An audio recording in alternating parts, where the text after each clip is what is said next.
warahmatullahi wabarakatuh. Perkenalkan, nama saya Salsa Nabila Nupu dari program studi D3 Analis Kesehatan kelas A Universitas Bina Mandiri Gorontalo. Jadi kali ini saya akan mereview atau menjelaskan sedikit tentang materi biokimia. Jadi yang pertama yaitu biokimia. Biokimia berasal dari bahasa Yunani yaitu bios yang berarti kehidupan. Secara etimologi, biokimia yaitu ilmu yang mempelajari tentang kehidupan. Biokimia adalah cabang ilmu yang membahas tentang material kimia dari makhluk hidup beserta dengan reaksi-reaksi dan proses penyertaannya. Kimia kehidupan yaitu ada 6 unsur terpenting. Yang pertama ada karbon, yang kedua ada hidrogen, yang ketiga ada nitrogen, yang keempat ada oksigen, yang kelima ada fosfor, dan keenam ada sulfur. Unsur yang melimpah di bumi namun yang sedikit ada di sel organisme yaitu yang pertama ada Si atau silikon, yang kedua ada Al atau aluminium, dan yang ketiga ada Fe atau besi. Dalam bidang kimia, hidrokarbon tersusun dari sebuah senyawa yang terdapat unsur karbon dan hidrogen. Seluruh hidrokarbon memiliki rantai karbon dan atom-atom hidrogen yang berkaitan dengan rantai tersebut.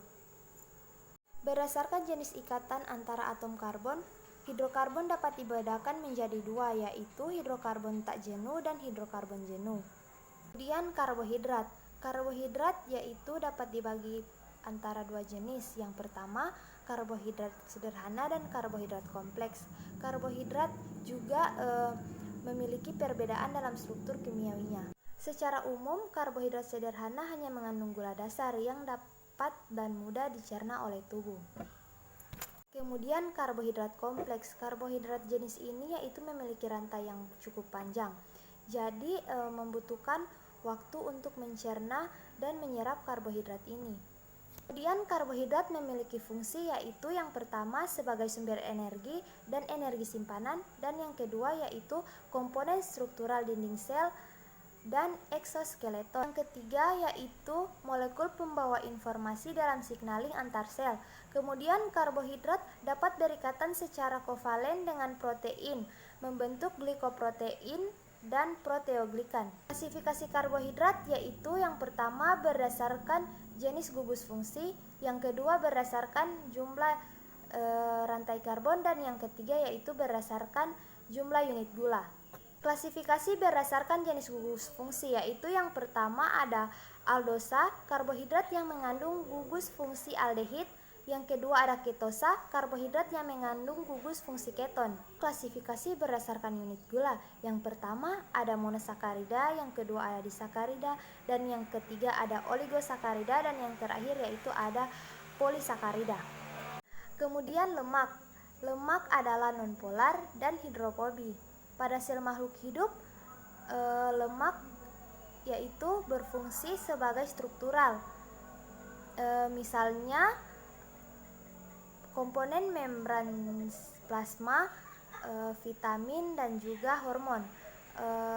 Lemak ini juga berfungsi sebagai sumber energi dan cadangan energi pada sel makhluk hidup. Vitamin yang larut dalam lemak yaitu ada vitamin A, D, E, dan K. Kemudian ada juga monogliserida, digliserida, fosfolipid, lalu glikolipid, dan juga tripenoid. Kemudian lipid.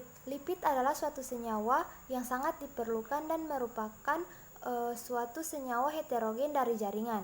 Masuk lipid ini dapat dibagi menjadi 3 golongan, yaitu yang pertama lipid sederhana, yang kedua lipid gabungan, dan yang ketiga yaitu derivat lipid. Kemudian asam amino dan protein. Asam amino adalah senyawa penyusun protein. Asam amino mempunyai satu gugus karboksil dan satu gugus amino aminoamtofer. Asam amino dapat berperan sebagai asam, yaitu mendonorkan proton pada basa kuat, lalu dapat juga berperan sebagai basa menerima proton dari asam kuat. Golongan asam amino dapat didasarkan berdasarkan sifat rantai samping. Berdasarkan sifat rantai samping, asam amino ini dapat dibedakan menjadi 3, yaitu asam amino dengan R nonpolar, yang kedua asam amino dengan R polar, dan yang ketiga yaitu asam amino dengan R polar bermuatan.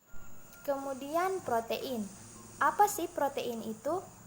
Protein adalah makromolekul yang sangat berlimpah dalam hidup sel dan merupakan 50% berat carrying sel. Yang terakhir yaitu enzim. Enzim adalah suatu protein yang mengkatalisis reaksi biokimia, bekerja sebagai katalis pada organisme hidup, mengatur kecepatan di mana reaksi kimia itu diproses, dan enzim itu tidak berubah dalam proses. Ada dua karakteristik penting pada enzim. Yang pertama, enzim tidak berubah masuk ke dalam reaksi kimia dan bertindak hanya sebagai katalisa. Yang kedua, enzim tidak dapat mengubah keseimbangan yang konstan pada reaksi kimia tersebut. Kemudian cara kerja enzim. Terdapat dua teori yang menjelaskan tentang cara kerja enzim ini. Yang pertama yaitu teori lock and key atau kunci dan anak kunci yang dikemukakan oleh Emil Fisker. Kemudian teori yang kedua yaitu teori induced fit atau induksi pas yang dikemukakan oleh Daniel Kaslan. Mungkin hanya sampai di sini materi penjelasan singkat dari saya. Lebih dan kurangnya saya mohon maaf.